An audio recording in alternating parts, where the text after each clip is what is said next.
দর্শক, আইপিএল এর চলতি মৌসুমের ইতি টানতে হলো পেসার মোস্তাফিজুর রহমানকে। চেন্নাইয়ের জার্সিতে 9 ম্যাচ খেলা এই বাঁহাতি পেসারের এবারের মৌসুমটা কেটেছে দুর্দান্ত। পাঞ্জাবের বিপক্ষে বিদায়ী ম্যাচে বল হাতে নজর কেড়েছেন কাটার মাস্টার মোস্তাফিজুর রহমান ভক্ত সমর্থকদের। দল হারলেও মুস্তাফিজের বোলিংয়ে মুগ্ধ সিএসকেও। পাঞ্জাবের বিপক্ষে 4 ওভার বল করে একটি মিডেন দিয়ে 22 রান খরচ করে উইকেট শূন্য থাকতে হলো কাটার মাস্টারকে। চেন্নাইয়ের হয়ে একাধিক ওভার বোলিং করা 5 বোলারের মধ্যে ওভার প্রতি 6 এর নিচে রান দিয়েছেন মুস্তাফিজুর রহমান। 14টি উইকেট দিলেও বাংলাদেশি এই পেসার ওয়াইড দিয়েছেন 5টি। দর্শক, চলতি আসরে চেন্নাইয়ের হয়ে 9 ম্যাচ খেলে এই প্রথম উইকেট শূন্য থাকতে হলো মুস্তাফিজুর রহমানকে। ওভার প্রতি 9.26 করে রান দিয়ে 14 উইকেট নিয়ে জাসপ্রীত বুমরা এবং হার্ষার প্যাটেলের সঙ্গে যৌথভাবে এখনো আসরের সর্বোচ্চ উইকেট শিকারী অবশ্য তিনি।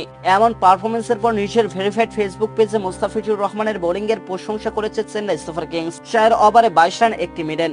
মুস্তাফিজুর রহমানের স্পেলের প্রশংসা করতেই হবে। এদিকে আইপিএল এ চেন্নাই সুপার কিংস মুস্তাফিজুর রহমানকে ভিত্তিমূল্য 2 কোটি রুপিতে দলে ভিড়িয়েছিল। বাংলাদেশি মুদ্রায় যা 2 কোটি 63 লাখ টাকা। দর্শক, আইপিএল এর নিয়ম অনুযায়ী ক্রিকেটার নিজেকে যতগুলো ম্যাচের ফ্রাঞ্চাইজিগুলোর সাথে রাখতে পারবে সেই অনুপাতে অর্থ পাবে সে। সেক্ষেত্রে ক্রিকেটার একাদশে থাকলেও কোনো সমস্যা হবে না।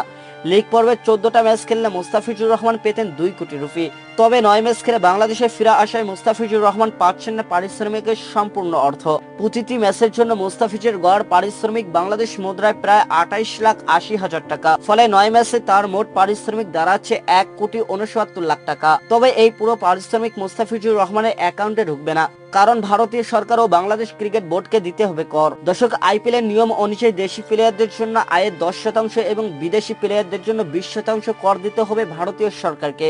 সেই হিসেবে মুস্তাফিজুর রহমানকে বিদেশি ক্যাটাগরিতে ভারতীয় সরকারকে কর দিতে হবে 25,71,000 রুপি, যা বাংলাদেশি টাকায় 33,83,000 টাকা। আবার আইপিএল এর আরেক নিয়ম অনুযায়ী ক্রিকেটার যদি বোর্ডের চুক্তিবদ্ধ প্লেয়ার হয় তাহলে ক্রিকেটারের মোট পারিশ্রমিক অনুসারে বোর্ড পেয়ে থাকে মোটা অঙ্কের অর্থ, কারণ তাদের বেতনভুক্ত ক্রিকেটার যে খেলছে অন্য এক ভিনদেশি লিগে। দর্শক, ক্রিকেটারদের আয়ের 20% পেয়ে থাকে দেশটির বোর্ড। ফলে মুস্তাফিজকে আইপিএল খেলতে দেওয়ার সুবাদে বিসিবি পাবে প্রায় 27 লাখ টাকা। সব কর বাদ দিয়ে শেষমেশ মুস্তাফিজুর রহমান চেন্নাইয়ের কাছ থেকে পেয়েছে প্রায় 1,08,00,000 টাকা। তাছাড়া আরো রয়েছে প্রতি ম্যাচের ম্যাচ ফি এবং চেন্নাইয়ের পক্ষ থেকে বিশেষ বোনাসও।